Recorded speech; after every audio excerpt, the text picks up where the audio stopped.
C'est tout de suite avec la première tasse actu de la journée.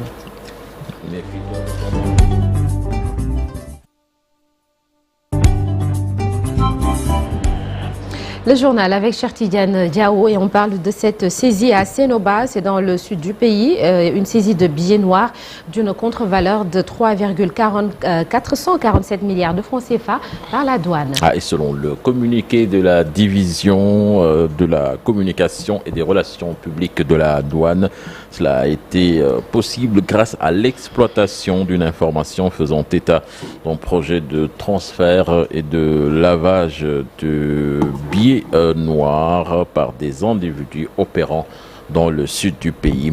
Les 3 faussaires ont été mis hors d'état de nuire sur Nanata. Alors, toujours dans l'actualité, on revient sur la publication de la liste des navires autorisés à pêcher dans les eaux sénégalaises. Les pêcheurs de Thiaroye-sur-Mer saluent la mesure. Ils encouragent les nouvelles autorités à aller jusqu'au bout pour mettre fin au contrat avec les bateaux qui pillent nos ressources. Je vous propose là-dessus de suivre le reportage signé Habib Faye. Le secteur de la pêche au Sénégal est confronté depuis plusieurs décennies à des difficultés. Une grave crise suscitée par un manque criard de poissons et souvent par des conflits entre les acteurs. Pour parer à cette problématique, le ministre des Pêches a publié la liste des navires autorisés à exercer dans les eaux du pays. Au bord de la mer de Thiaroye, Alun Diop, jeune pêcheur, répare son filet. Avec ses collègues, il accueille à bras ouverts cette nouvelle.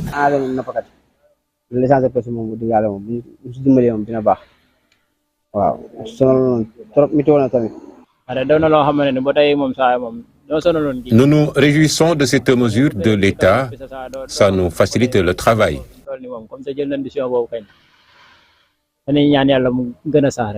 Tout ce qu'on voulait, La publication du nombre de navires autorisés est bien appréciée. Nous rencontrions d'énormes difficultés car il y a beaucoup de navires en haute mer qui nous rendaient la tâche difficile. Mais l'Union nationale des pêcheurs artisanaux du Sénégal reste sur sa faim. Il reste beaucoup à faire parce qu'il faut éclaircir les scandales évoqués ça et là. Il faut un audit et revoir les accords de pêche.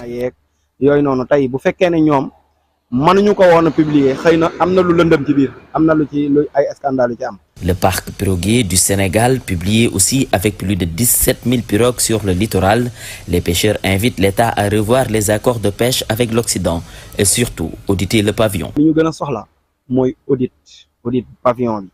Parce que tey boo xoolee liste bi di nga fa gis ay turi bateau yu bari yoo xam ne ay bateau chinois lañ en plus accord de pêche Sénégal ak Union européenne bi mooy étranger yi tey Sénégal war na dépasser fu géejam étranger yi ñëw di fi nappee. C'est un point de leur revendication qui est satisfait par le gouvernement.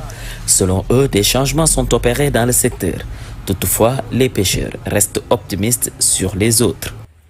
Merci beaucoup Habib Faye et le professeur Ismaïla Madior Fall qui s'exprime après la polémique suite à sa demande d'intégration à l'IFAN.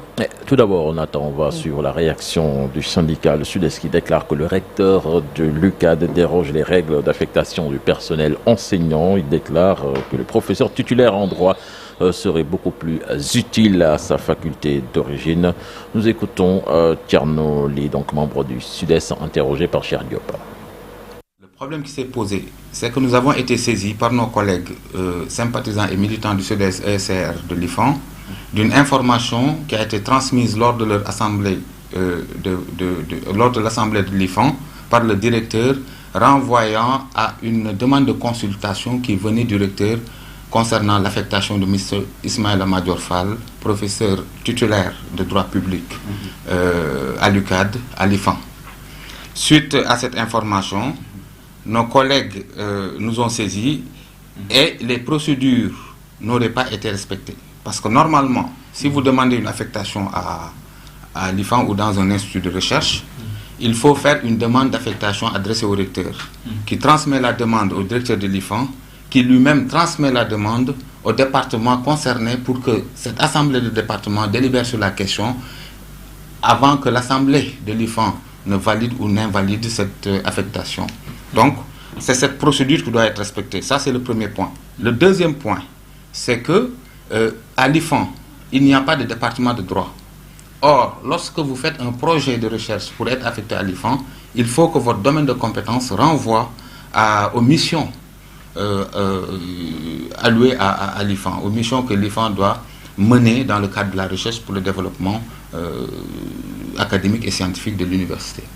Seulement la réaction du professeur Ismaël Madior Fall dans un texte rendu public, il explique que le rôle du recteur dans ce processus consiste à soumettre sa demande d'affectation à l'IFAN et à la faculté des sciences juridiques et politiques pour avis avant de prendre une décision finale.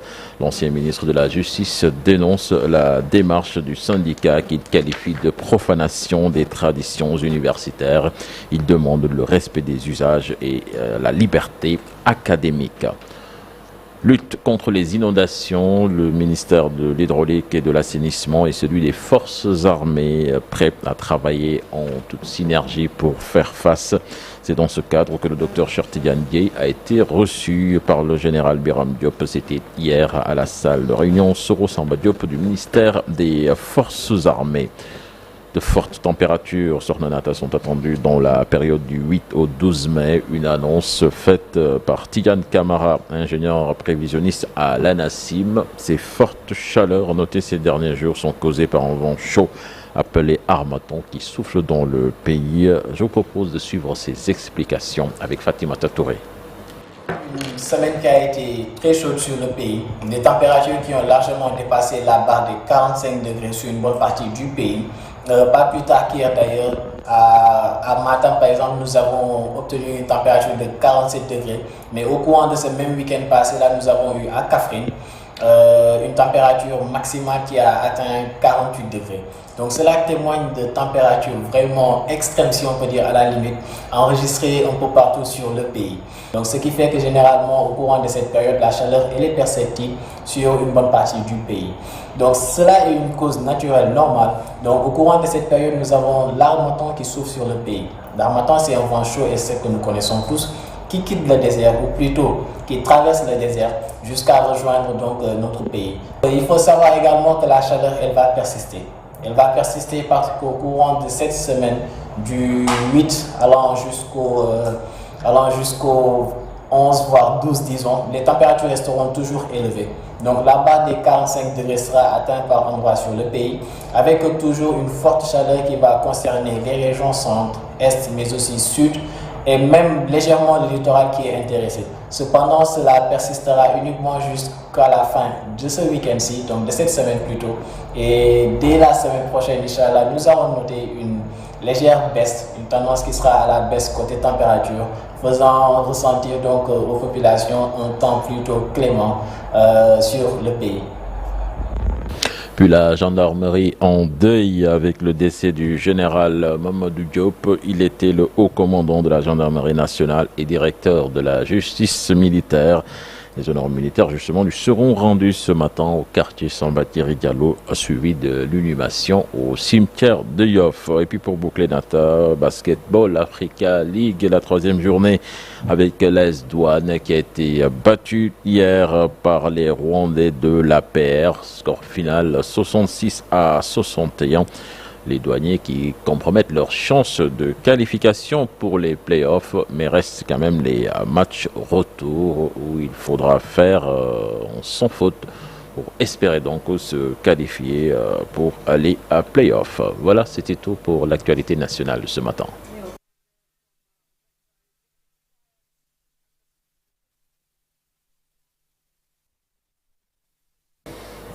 On se rappelle une affaire ou une révélation qui a, pour certains, propulsé la carrière politique de Ousmane Sonko. En effet, il avait révélé en 2016 que l'Assemblée nationale ne reversait pas les impôts prélevés, voilà, j'y arrive, des